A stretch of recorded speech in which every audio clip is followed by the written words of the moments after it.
এই যে আজকে অ্যাওয়ার্ড পেলাম শেষ আর আর আর আর আর কি মানে একটা ফিলিংটাও জানি। Chakra is a very special word.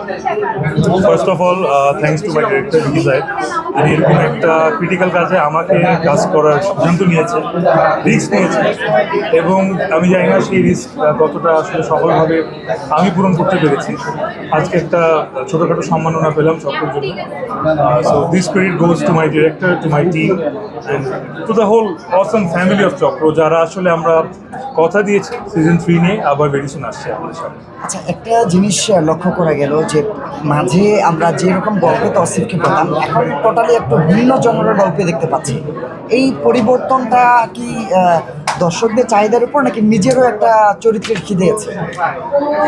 দুইটাই আমার কাছে মনে হয়। আসলে এক যুগের বেশি হলো একরকম অভিনয় করছি, করে যাচ্ছি, মানুষ সেটাতে সাধারণ গ্রহণ করেছে, এই জন্য অনেক অনেক কৃতজ্ঞ আমি মানুষের কাছে, আমার অডিয়েন্সের কাছে, ফ্যানদের কাছে।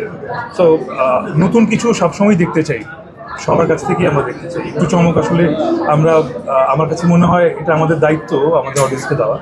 সো চক্র ওয়াজ আ পার্ট অফ ইট। সামনে এরকম আরও কিছু কিছু প্রজেক্টে আমি চেষ্টা করছি যুক্ত হতে, যেগুলো আসলে আরও নতুনভাবে নিজেকে প্রেজেন্ট করতে পারবে। Thank you. সম্প্রতি সাদনিমা আপুর সঙ্গে বেশ কয়েকটা কাজ দেখলাম, বেশ ভালো লাগলো।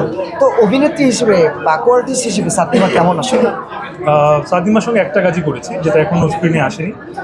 আমাদের রুবেল হাসান ভাই ডিরেকশন দিয়েছেন, এটা আপন পর কাজটার নাম। সেটা কয়েকদিনের মধ্যেই সিনেমাতে আসবে। অবশ্যই মানে আসলে নতুনদের সঙ্গে কাজ করতে পারা একটা আমার কাছে মনে হচ্ছে আমার সৌভাগ্য। কতদিন আগে নিজেরাও নতুন ছিলাম, এখন নতুনদের সঙ্গে কাজ করতে পারছি, কথাটা বলছি খুব অদ্ভুত লাগছে। তবু I think there are very good bunch of talents, যারা আসলে আমাদের চেয়েও বেশি অনেক প্রিপেয়ার্ড হয়ে স্ক্রিনের সামনে এসছে আমার কাছে মনে হয়। So all the best wishes. যদি সিনেমাতে আমরা তৌসিফকে ভিলেন ভাবে দেখতে পাই বা হিরো রোলে দেখতে পাই, বিষয়টা অভিনেতা কিভাবে দেখতে চাও? ভিলেন হিসেবে দেখতে চাও? দুইটাই ভিলেন হিসেবে সিনেমায় করলে খুশি? খুশি। আচ্ছা ঠিক আছে, ভিলেন হিসেবে সিনেমা করলে খুশি।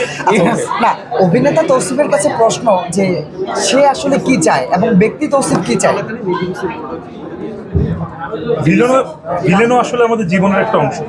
সো